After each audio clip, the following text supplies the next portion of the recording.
thank you. It really is a pleasure to be together and to celebrate this initiatory topic. And I'd like to thank Reverend Pat as well for her behind-the-scenes ministry of keeping us all on the right place at the right time. And Mary Kay Simmons, she also has some behind-the-scenes functions that just keep everybody organized. So thank you all so much. And my goddaughter, Liza, I'm so glad to be doing a call with you, so welcome. And my dear friend, Mary Kay, I'm so glad to be doing a call with you as well. And I'd like to, first of all, just put my arms around this entire community and thank everyone for their effort to be on this call tonight. I know it really does take a village and a lot of juggling to make these carve-outs, but it's so worth it. And this is a really great topic. I'm just going to start a little prayer here. It's actually a scripture quote, and it's on the back of a St. Therese card. She's one of my friends, one of the intercessors of our ministry. And I just like it because it kind of will, again, just keep us pointed in the right direction. Do not let your hearts be troubled, for you have faith in God. Have faith also in me. In my Father's house there are many dwelling places. If there were not, would I have told you that I am going to prepare a place for you? And if I go and prepare a place for you, I will come back again and take you myself, so that there I am, and also may you be. Where I am going, you know the way. So this is from John 14. And it's just another example of this divine mercy that's embedded in this topic. The road to Emmaus is so profound. It's such an initiatory scriptural passage and story and parable. It talks of the resurrection, but it's also about sacred psychology and holy help and tenderness. And there's a lot of mysticism in it. The walk from Jerusalem to Emmaus is about 7 miles. And the story centers around 3 people. And these 3 people are interrelated, and they're interconnected in a very mystical way. And again, where 3 are gathered, there's a guru, or there's a trinity, or there's a heightened consciousness. So this is a really, just by its very structure, this is a really exciting topic. So, but before we dig into that, I'd like to just give a moment for our dear other presenters to say hello. Hi, Bobby. Thank you so much. Hi, Mary Kay. Welcome, everybody. I'm so honored to be here. Thank you. Well, it sounds like Mary Kay may not be able to speak right now. So why don't we go ahead and start by hearing a little bit about this topic. And there's a wonderful Ron Roth book. Ron Roth is one of the spiritual mentors for CLM and one of the founders. And one of my very favorite books that he wrote is a book called I Want to See Jesus in a New Light. And they're healing reflections for people of all faiths. So it's really about understanding the depth of these stories rather than preaching these stories. So I'd like to invite beautiful Liza Fox to just prepare us by telling us the story of Emmaus. Thank you, Bishop Bobby. I am honored to do so. So this is on page 78 in case you have it and want to refer to it again. It's Cleopas, a follower of Jesus. How ashamed I was not to have recognized my master as we traveled the road to Emmaus together. Bartholomew and I had just heard of Jesus' death, and we were walking along the road speaking of Jesus and how much he meant to us. When he approached us on the road, we were so caught up in our own sorrow and confusion that we didn't even recognize him. I explained our distracted state by telling him how sad the past few days had been for us. What has caused your sadness? He asked. Astonished and then irritated at his ignorance of all that had taken place, I said, you must be the only person in Jerusalem who hasn't heard of the terrible things that have happened. Then he asked for an explanation, and like a fool, I gave him the whole story in detail, and it took some time to tell. And as I babbled on, Jesus began to speak to us with such clarity and vision regarding sacred scripture that we begged him to stay with us. But he declined, for he had much to accomplish before his return to the Father. As we sat down at the end of the day to break bread together, he gave thanks over our meal. And it was in that moment that our eyes were opened and we saw his glory revealed. Jesus had indeed risen from the dead and stood before us, warming our hearts with his words. Jesus smiled at us and even seemed to take some delight in our not recognizing him. He was not easily angered by our folly, even if he had a right to be. No sooner had we realized our mistake than Jesus seemed to disappear before our eyes, and my companion and I were left to digest the situation. You see, Jesus was a prophet sent to us by God. We agreed, a mighty teacher who worked wonders and healed the sick among us. Thinking him to be the Messiah, we were shattered by his death. Could it all have been in vain? Surely there must be more to the story than a hideous death for a kind man. Many of Jesus' followers fled and fell by the wayside after the ordeal of the crucifixion. Others dispersed when they heard that his body had disappeared. We were in terror and anguish, ready to abandon him and everything for which he stood. Hopelessly dejected, we had left Jerusalem for Emmaus, and he appeared to us as if to shore up our faith. Fortified by his life and strength, we set out once again to preach Jesus' name wherever we went. Alleluia. Jesus lives in our hearts and in our thoughts. Amen. Amen. Thank you, Liza. That was really beautiful.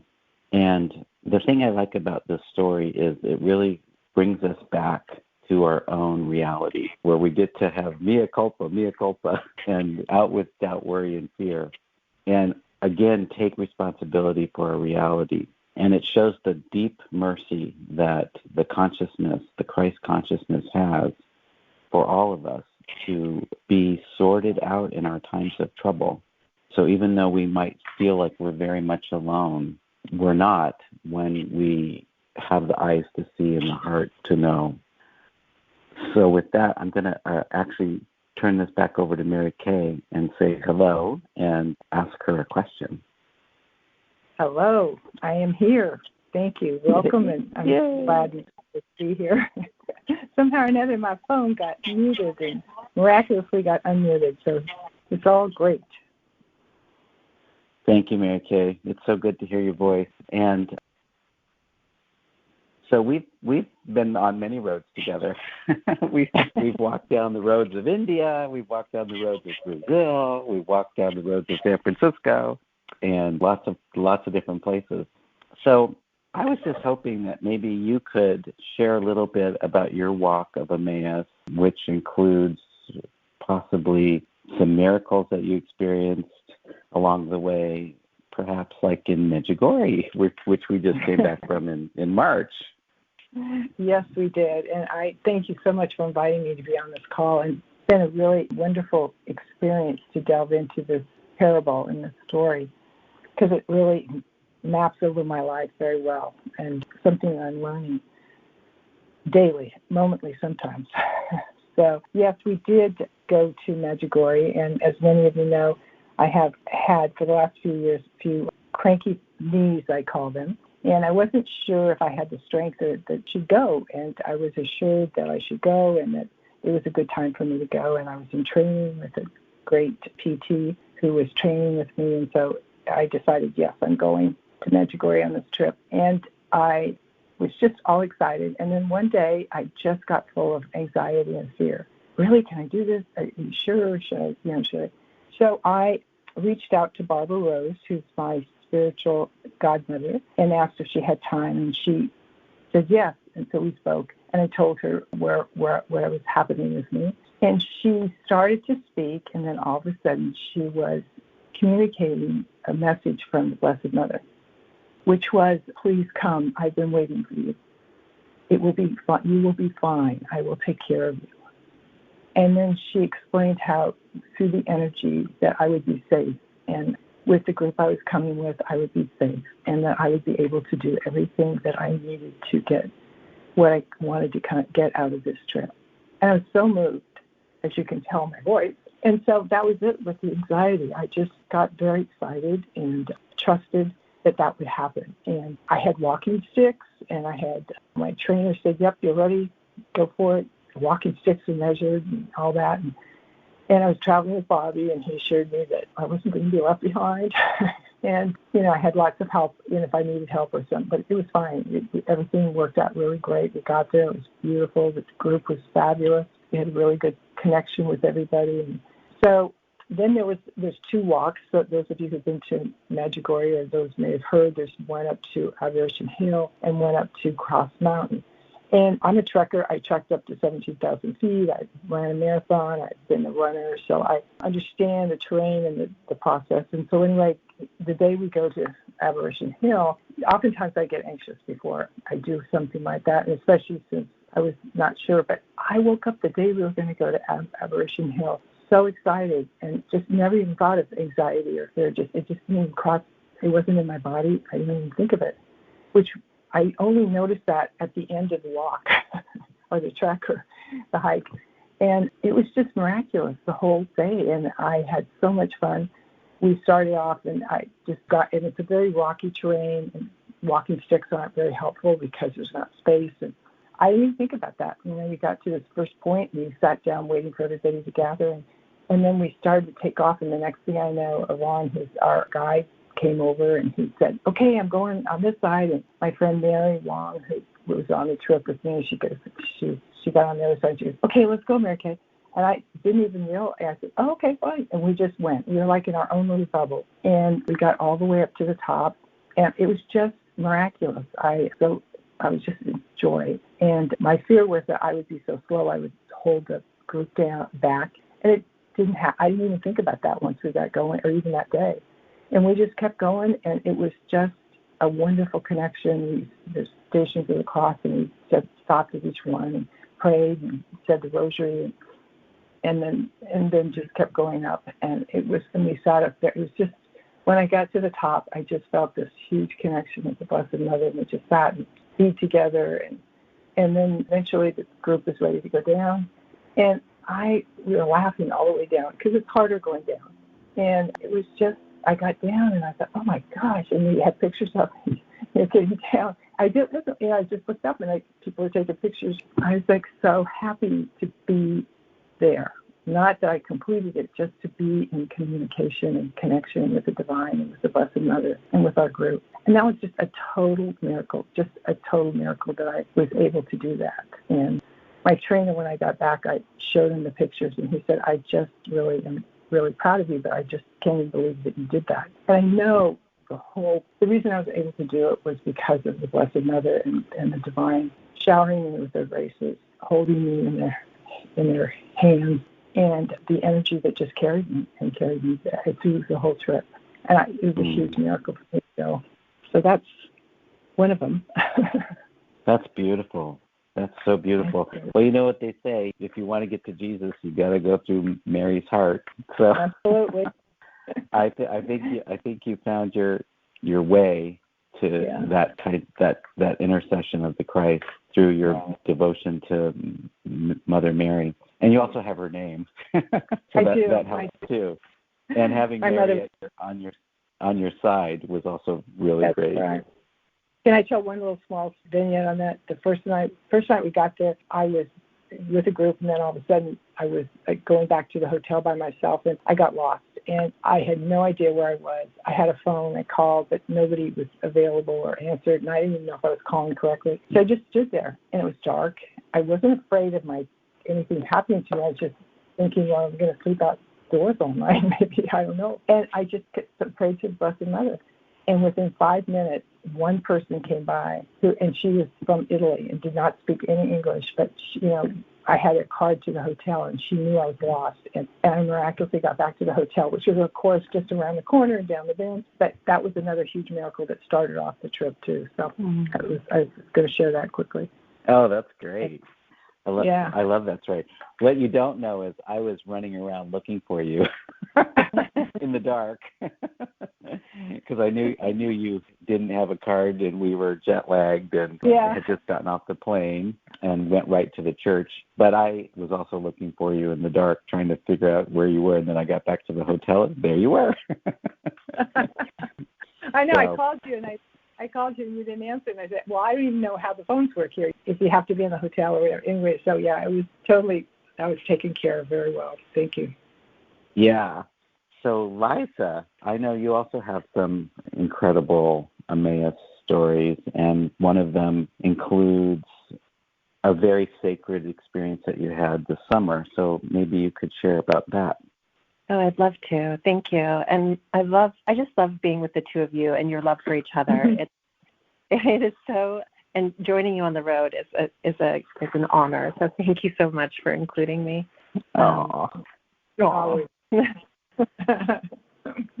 So I was hoping that I could just touch into this on the road journey with Yeshua towards baptism, which happened for me this summer. And it is for sure an Emmaus story, and it's also I love how you said it was a psychological and mystical metaphor, this story, this scripture, because it's like a maturing in God and that's really what I felt happened over the last few months.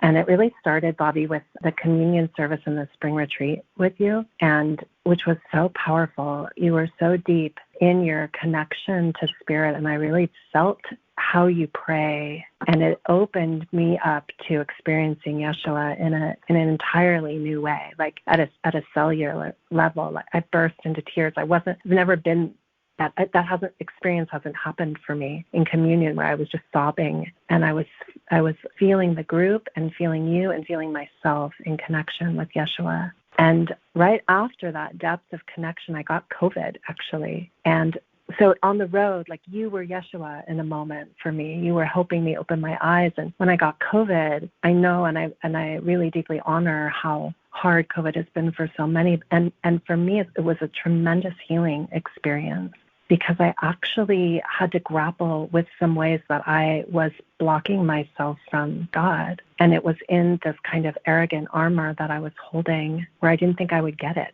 I actually didn't think I was going to get COVID. For vibrationally, spiritually, immunity, whatever, I had this story that wasn't going to happen to me, and then it happened to me. And in that humility of that moment of getting really sick, and I did get really sick, I started to surface all these other ways that I was arrogantly distancing myself from God. And that was the beginning of this baptism journey for me. It was like really looking at how was I closing my eyes. So the real scripture, they were closing their eyes to God. They couldn't see him, and he was right there. And part of that was really this deep reckoning inside about the ways that I was closing my heart to Jesus and my heart to Mary. And from there it just went on. There's like so many different stories along the way that I could speak into that led me to baptism. Should I keep going? So one of them was right after that, I decided, I heard really clearly I was to actually bring my daughter into Spirit somehow in a way that would meet her. And I read about this women's retreat in Southern Oregon, and we just kind of went. We went and I took her. We rented a Sprinter van and we drove up through Shasta, and so magical to be with her. And we were literally on the road, right, driving, and from Shasta to Southern Oregon, where we were on the Illinois River, we were chaperoned by this car, and at the top of the car, this is just a little aside, there was this sign that said, "Talk to God." And it was in front of us it was like I couldn't, like, I have to talk to God. Like, I really have to see this. There was no way around it. And the van didn't go very fast, so I was kind of like, I couldn't pass. I just had to talk to God. And so the whole journey was really informed by this moment on the road. And when we arrived at this retreat, I had no idea what we were doing, but there were 200 women and children, totally safely enclosed on these campgrounds, and with 5 days of prayer to the mother. And it was organized by these younger leaders, these wisdom keepers. And then there were some of the grandmothers. There were, I think, one or two of the 13 grandmothers were there. It was this holy, I had no idea, holy moment. And my daughter was whisked away by these young devotees of the mother to go through her threshold ceremony into motherhood. And I was kind of left like, what do I do? What do I do here? And I didn't know that my daughter was Yeshua on the road. She was actually bringing me to this incredible moment where I walked in and I was called grandmother. And I was like, grandmother? They looked behind me, around me. I was like, oh, they're talking to me. And my feminine wounding roared up, my arrogance roared up with COVID, and my feminine wounding just roared up. And I was like, my sense of beauty, my sense of agency, my sense of worthiness, my sense of utility, my sense of desirability that is wrapped up in youth was right on the table for me to look at. How do I grieve the losses of those as opposed to hold the whole of what's possible in my heart with God, because I'm in my loss. And over the course of those 5 days, I watched and took notes. I rarely take notes. I took all these notes of these young leaders, these women in their 20s and 30s who had no problem pulling from the maiden, pulling from the mother, pulling from the crone. They were in their certainty. I'm projecting, but I like my projection here. They were in their certainty, in their just, they nursed while they gave classes. I mean, it was so beautiful. And at one point, I was really working, okay, I can talk to God, just open and allow these woundings of the feminine to be healed. It was Mary, was so present. Magdalene, for me, was so present. And at one point, I heard this grandmother. She was an actual grandmother. She was drumming down the hill, this Celtic grandmother Sarah. She's native and Celtic, and she was drumming down the hill, and behind her were 200 women of all ages. And I just rose from my seat and I followed them down this hill to the river's edge. And there was this African goddess who was preaching, loving your body. I mean, I can't even make this stuff up. Loving your body. And she's rubbing on her body saying, I love you arms for the babies that I've held and the lovers I've cradled and the grandparents I've helped. I love you legs for how you carry me. Just this love of our bodies. And in this reclamation, they asked us to drop our clothes, drop our ego, basically, and walk into the water. And I did. And it was amazing. I opened my eyes. It was Magdalene at the river's edge and Yeshua in the water. And I just walked forward and prayed, here, is this my baptism? This is my baptism in the sun. And I am baptized, sovereign. Thank God, it was so amazing. I could talk about it for a long time. Mm-hmm. And yeah, and so it was COVID and the arrogance, this one, and the feminine. And then I thought, maybe I don't actually have to go get baptized. Maybe I don't need an intercessor and the bishop to open a door for me to God. Maybe this is it. And the arrogance started to, surface again. And all of this, it wasn't the eyes were opened and I was done. It was oh no, there's these waves of peeling off layers of my heart. And as I worked, I think there was maybe, and you were right there, both of you, with me as I tormented myself through this process of should I. You did a good job. Thank you, God, Doris. So if any of you could relate to this, waffling in ambivalence and crying, big tears, really mad at the masculine, really just all the stuff I needed to clear that Magdalene was helping me clear so I could actually show up. And I did. I got there. And what I realized, and I wanted to share this with you, Bobby, because it was so meaningful, I realized that what I was experiencing in you and the bishops as gatekeepers in hierarchy and religion's kind of masculine space in religion, I wasn't able to move to the next maturing place of seeing you as gift givers gift givers to more God. And that was that leap. That was when you became Yeshua, Dana and Padre became Yeshua. And the miracle, I just love you, and I'm appreciative for all this. And the miracle in that weekend was that it was Magdalene's feast, and she was there. She was right there the whole time. It was so beautiful. So thank you. Thank you. Beautiful. Well, and your baptism took place in July. So you had a series, from April through July, you had these 3 different initiations and about 3 years prep because of COVID. the pandemic kind of, once you decided in your heart you wanted to be baptized, it took a few years to actually fulfill it. And then it happened in 3 ways, through the April retreat, through the summer retreat with your daughter, and then through CLM in the summer at the student retreat. So it's magnificent. Again, this is one of those things. Our minds cannot grapple with the magnificence of the divine or the divine plan or what the divine has in store for us. And that's why we have to enter all of this through the heart. We have to stand by our heart.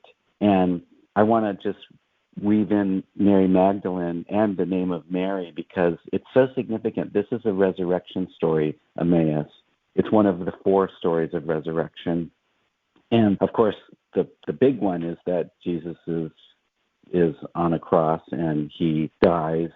And who's at his feet? Mother Mary, his mother, Mary, the wife of Cleopas, and Mary Magdalene, his beloved disciple and friend and confidant. These 3 Marys are at his feet, and these 3 Marys are witness to his entire journey. And so I just think that there's so much significance about this story for you and for Mary Kay, because you both have this strong Marian reality. Yours is with Mary Magdalene, Mary Kay's is with the Divine Mother Mary. And I just think it's so incredible. And I also know that this teaching is about awakening. It's about awakening to see what is there, what is truly there, what is actually there that defies the mind. Because we make so much stuff up with the mind. The mind gets lost in stories, and it's just a playground. But the heart is faithful to God. Once the heart and God come together, they never separate. And so this is about that. It's about whatever's happening. If you're in your heart, you can bear it. You can witness it. You can experience it. And one of my favorite books is called the Urantia book. And there's a lovely theme or a lovely quote in there that says, "The love of Jesus is never satisfied with mere forgiveness. The Master's love implies rehabilitation, eternal survival."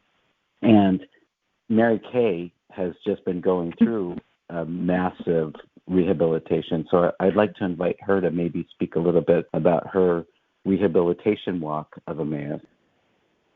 Okay. Do you have all night or what?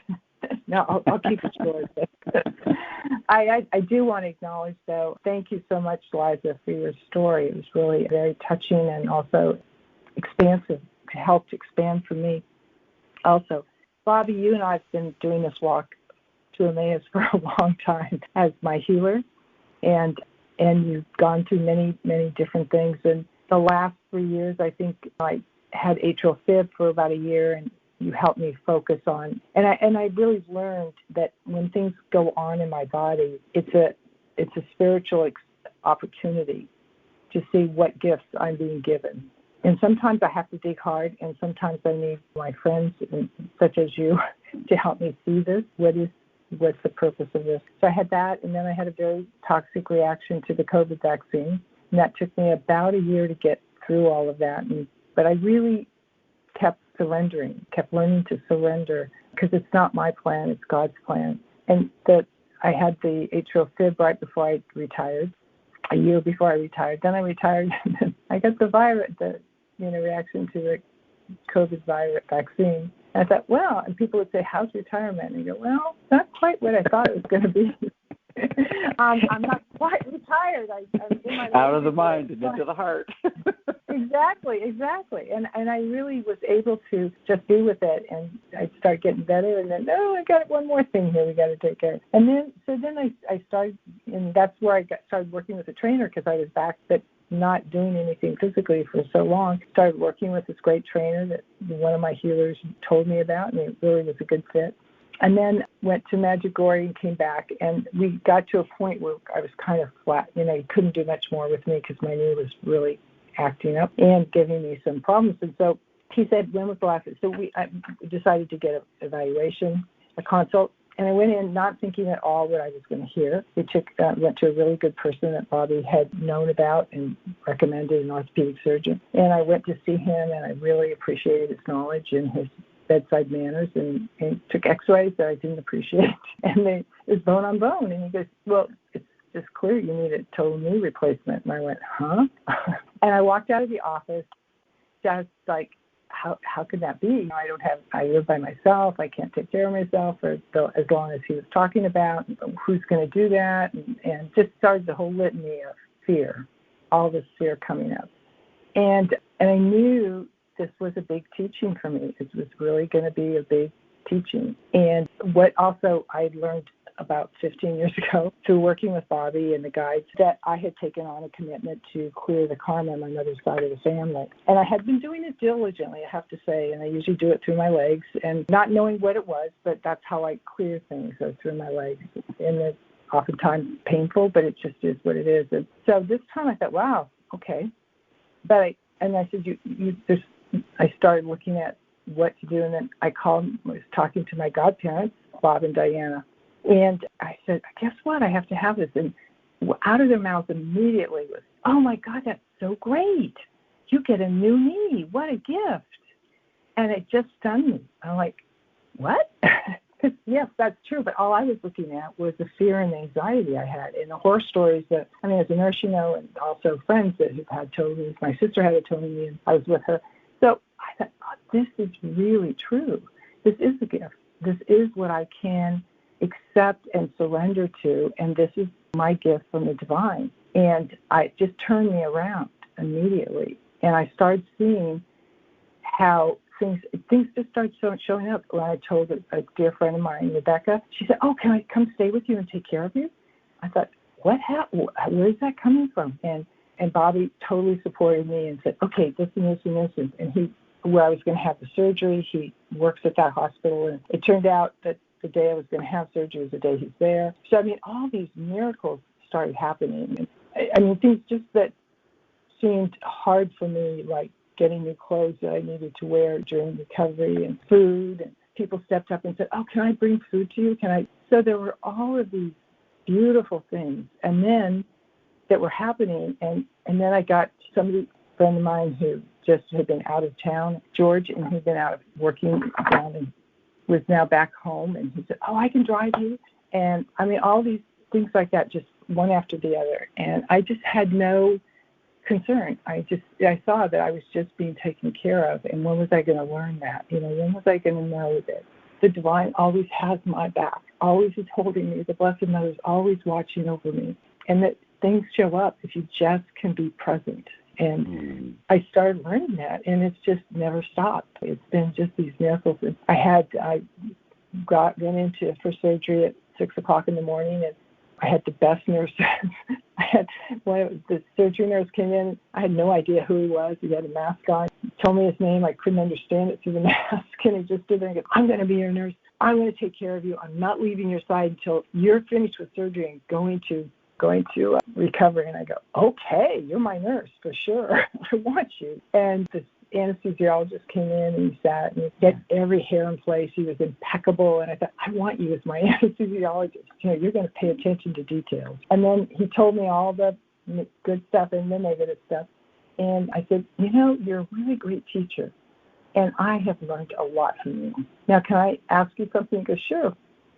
Because it left on a very scary note of all the bad things that could happen. And I said, well, are you spiritual? And he said, yeah. Well, yeah, kind of. And I said, well, let me tell you, I have lots of spirits in heaven that are praying for me and our team. You, the surgeons, the nurses, all of us together working as a team. And lots and lots, hundreds of people down on earth that are praying for this surgery, and for everybody in the surgical room to be conscious, knowing what they're doing, that we all succeed, and I believe with a new knee. And he said, okay, let's go. And that was, he was enrolled. And I had a thought before that too, but it was, I can't remember now, but it was just that kind of surgery. And my surgeon came in, and it was just all just amazing. And after surgery, I was up walking 2 hours afterwards, and Bobby came in later and helped me. He was actually working at the hospital, and he came in after I got into the room to make sure I was fine and doing okay. And then he brought me some good dinner that night. And the recovery's been amazing. I mean, it's just been, my trainer came to my house twice, right away after surgery, a day after surgery. And it's just been these miracles I would never even have written or thought would have happened. And I know it's around being present and listening and my connection with the divine and my guide. And surrendering to the process. And surrendering, exactly. Totally surrendering. And I have people reminding me of that, too. There's just this is part of the healing process, I heard the other night. Yeah. Bumps in the road for me, and it looks like, and then it's like, no, it's just part of the healing process and surrendering. Exactly. Yeah. And one thing that I don't think you mentioned was you're about 3 weeks post-op, and you're on this call with us. So it's really, I know, it's really wonderful. Thank you. Yeah, no, it's everybody, my trainer, the surgeon, my acupuncturist, everybody goes, oh my God, how did you do it? And there was no plan to it. I just took one step and then the next, and I had the strength, and it didn't hurt, and the blessings, I wasn't being foolish. I asked my PT when he came to the house, could you go drive with me to see when I could drive? And he goes, sure. And he did, and he made sure all my bathrooms and showers and everything was set up perfectly for me so that I could be safe. And I didn't. I just kept feeling and knowing this was a gift. And I treasured it, and I am treasuring it. And in the middle of the night, sometimes I wake up, and it's uncomfortable. And so I start doing this energy work on my knee. And okay, you've got a new person now in the sandbox, and you got to welcome this new person. And we got to work together. We got to heal it. And I was telling my surgeon, he goes, really? He goes, yeah. So, yeah, it's just every moment is an opportunity to just surrender. And I really am thankful for this miracle. Well, one of the things about the conversation that the two had on the road with Jesus was they said after he came, spoke with them, and then left, they said, did not our hearts burn within us while he talked to us on the road, while he opened us up?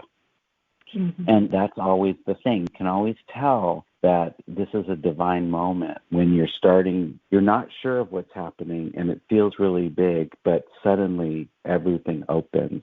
And in another scripture, it says, then he opened their minds to understand the scriptures. So this is opening to the mind of God rather than being in our small mind, which has details and problems and worst-case scenarios. When we open to the mind of God, there's only the miraculous, and there's only the expansive. There's only the possibility. Even how the chakras work, as you go up the scale, you have more and more options.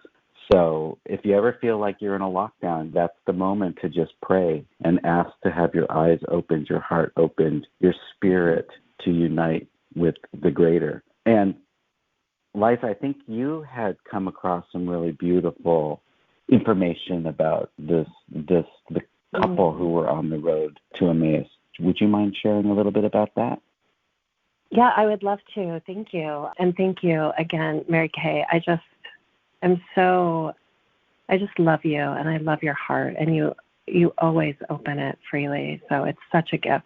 Thank you so much. Thank you. Yeah. You were one of the angels that brought me soup and veggies and fruit. Thank you. We get to nurture each other, for sure. Yeah. Well, I was reading this story, and I often ask Ron for guidance.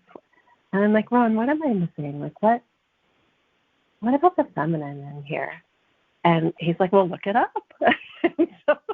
I did, and which is so beautiful, because what you were saying in the beginning, Bobby, about, and what you were sharing, Mary, that Mary is always opening the door to her son, opening the door, the Mother of God. And when I looked and I said, feminine, divine feminine, and Road to Emmaus, Google, and up came like pages and pages of information that the unknown traveler, that's how we hear one name, and the unknown traveler. And the question is always, why isn't that traveler named? And Cleopas would be traveling from the Passover Seder with his wife, and they were returning to Emmaus, and his wife was Mary, wife of Cleopas, who's named at the foot of the cross. And somehow there's always, for me, I find it not anymore like the exclusion of the feminine, but the opportunity to rediscover the feminine at every turn, and that Mary always shows up. She's always there. So here's another Mary on the road. She was at the foot of the cross. She was waiting. She was one of the devoted, and he returns to her and her husband again. And there's something so beautiful to me about finding Mary again, like finding Mary at the baptism, finding Mary with all those women at that retreat. Like Mary just keeps arriving, and in ways that are so unsuspecting, like the story we've heard a million times. And the pieces are right there if we want to put them back together. It's like this resurrection of the divine feminine, not in like taking over, but in unearthing her from everything, just like Yeshua and Christ consciousness, unearthing the Christ from everything. Wow.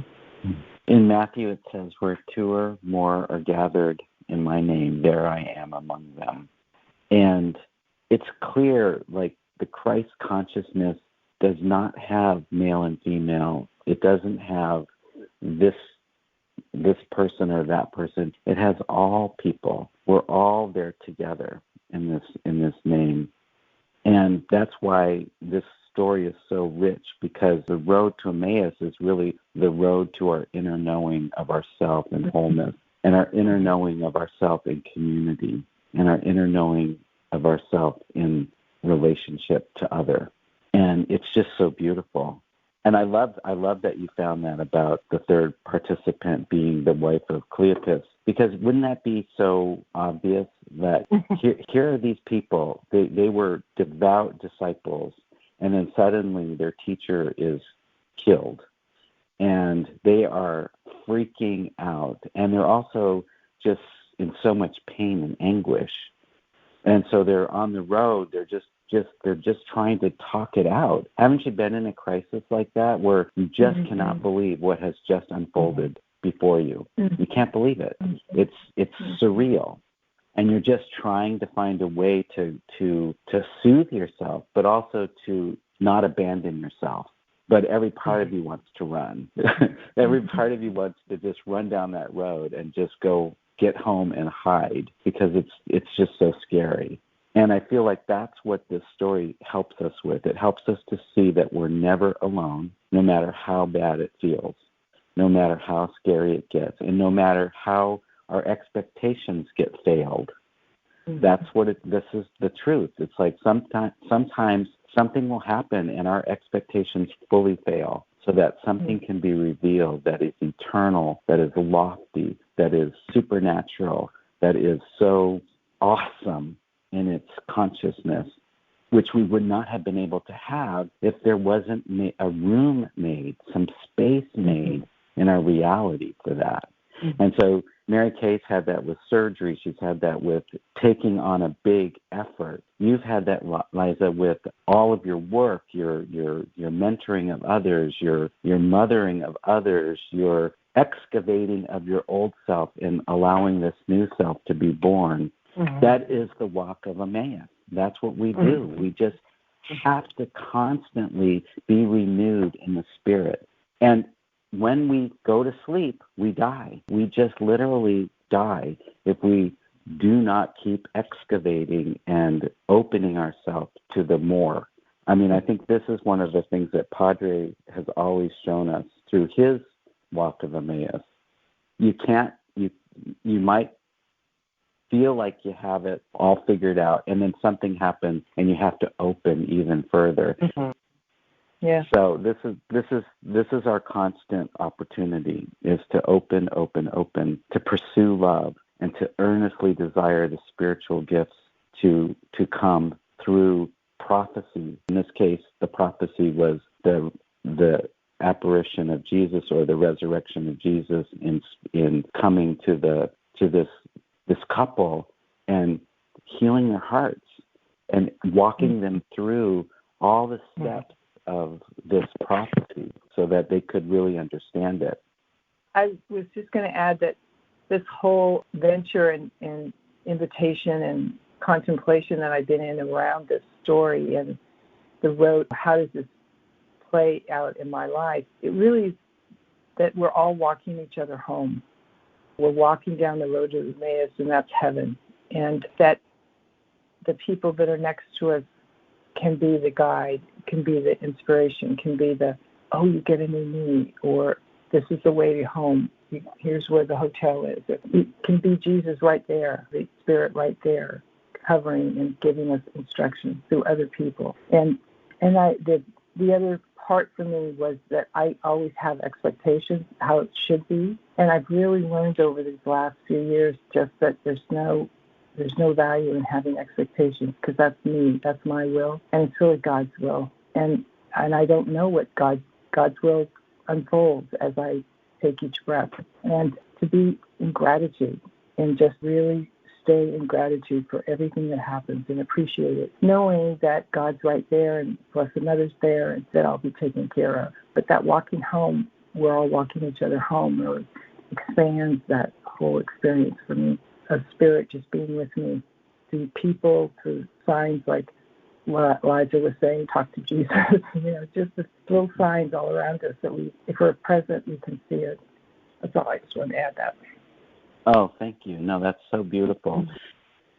And also, I just think it's so interesting, again, just keeping with the supernatural qualities of this story. Mary Kay, you had to fall to your knees, literally, to participate in this call. And Liza had to strip herself completely to participate in this call. And that is the supernatural wonder of these kind of stories. And that's why they're so pertinent to our daily life, because it's real about who we are and what we're going through. And when we can hold it in this higher vision, it's so exciting. And also when we get to share like this, I mean, I don't know about you, but I'm feeling so much energy in my body right now. And I know we're coming to a place where we're going to do some communion, and we're also going to do some prayers to maybe share this energy with some of the people who are in need of prayers, healing prayers. So I'm going to just take over now, and I want to read a reading, and then we're going to go into a blessing of the water and the bread. So this is a beautiful passage from Lao Tzu, who was a 6th century monk or teacher, and it's titled "All Things Pass." All things pass. A sunrise does not last all morning. All things pass. A cloud burst does not last all day. All things pass. Nor a sunset all night. All things pass. What always changes? Earth, sky, thunder, mountain, water, wind, fire, lake. These things change. And if these do not last in their solid form, what about our visions?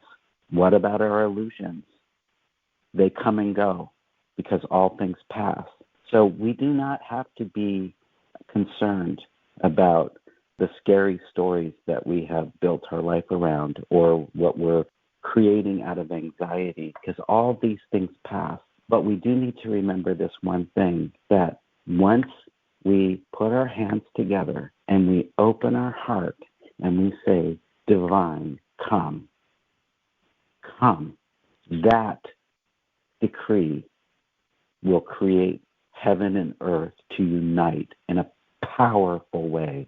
And that's exactly what happened on the day that Jesus blessed the bread and the water for his disciples, so that they could experience forevermore, this beautiful connection that they shared, and that it would translate for the rest of consciousness, that when we take the bread, take the cracker, and we say, come into this,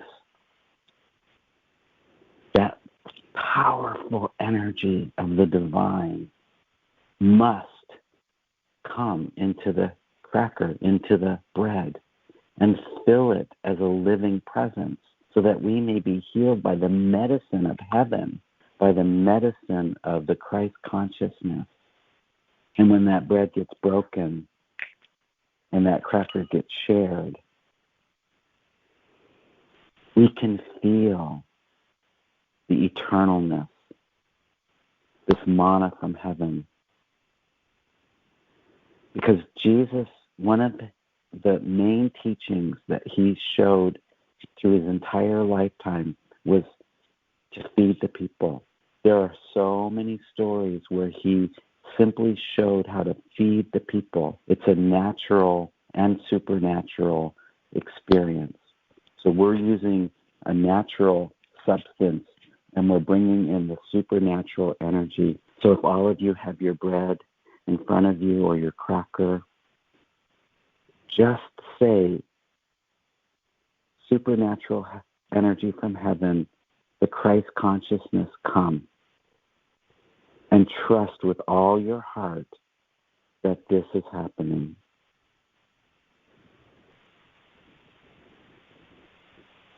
And then gently and consciously take that medicine into your mouth and savor it.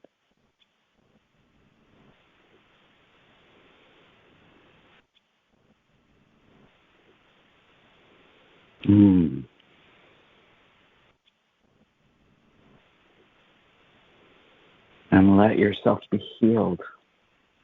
And then take the wine or the water and hold it up. Hold the cup up. And let that supernatural energy of the divine, the great I am presence, the Christ consciousness, fill your cup. Transform this water into the living waters.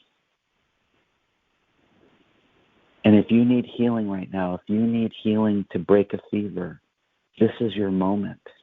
And if you need healing to break a condition like arthritis or depression or sadness or grief or anxiety, or if you need healing energy for recovery of surgery or COVID or any kind of infection, cold, flu, anything, this is your moment. Diabetes can be healed in this moment. Blood dyscrasias can be healed in this moment. Arrhythmias can be healed in this moment. We have to trust. We must trust that the problem always brings us to the solution, the more. And that as we gather together in one heart, in one consciousness, we are helping each other to be healed. We are helping each other to grow in consciousness. And we are helping each other towards salvation.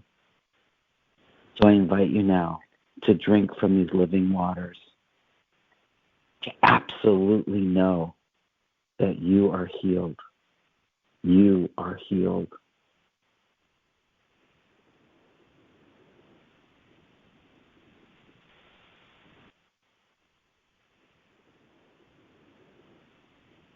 We must open our hearts.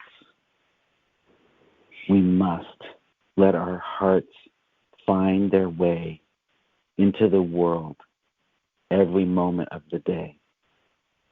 Even if it's uncomfortable or strange, we must invite our hearts to be more plentiful, more powerful.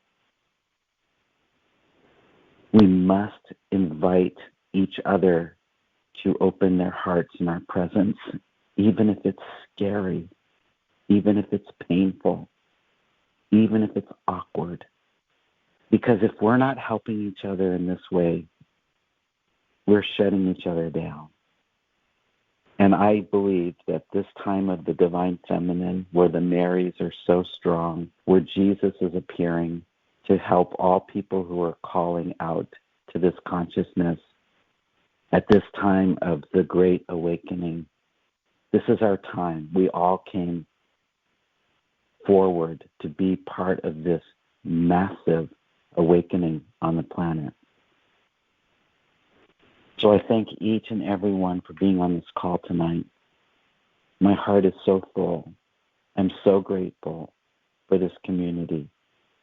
I'm so grateful to Padre Paul and to Bishop Dana and to all of the community of CLM who tirelessly persevere to keep bringing these programs forward so that we can connect effortlessly, lovingly, and as one.